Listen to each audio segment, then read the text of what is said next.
Sebagai tuan rumah sekaligus ketua ASEAN, Indonesia menyodorkan 2 agenda utama yang akan dibahas dalam KTT ASEAN. Presiden Jokowi memastikan konflik di Myanmar dan perdagangan manusia masuk dalam materi pembahasan utama KTT ASEAN ke-42 di Labuan Bajo, Nusa Tenggara Timur.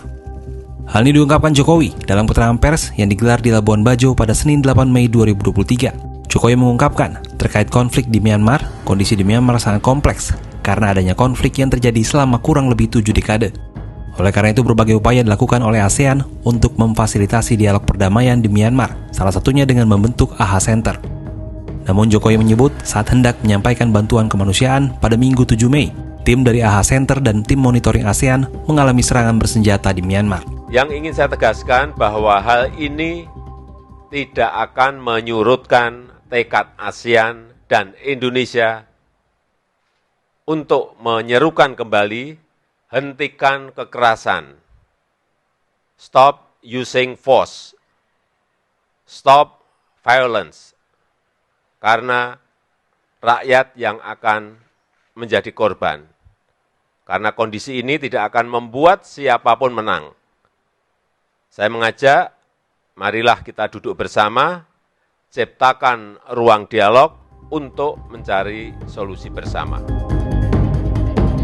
Krisis di Myanmar berawal dari kudeta oleh junta militer terhadap pemerintah sipil hasil pemilihan umum sah. Peristiwa ini terjadi pada 1 Februari 2021. Sejak saat itu, junta militer mengambil alih pemerintahan dan menerapkan kebijakan keras terhadap lawan-lawan politiknya. Selain konflik di Myanmar, Jokowi menyebut kejahatan perdagangan manusia harus diberantas dari hulu hingga ke hilirnya. Menurut Jokowi, dalam KTT ASEAN pada 9 hingga 11 Mei nanti akan diadopsi dokumen kerjasama penanggulangan perdagangan manusia akibat penyalahgunaan teknologi. Perdagangan manusia harus diberantas tuntas, dari hulunya sampai ke hilir. Saya ulangi, harus diberantas tuntas. Sehingga dalam KTT nanti akan diadopsi dokumen kerjasama penanggulangan perdagangan orang akibat penyalahgunaan teknologi.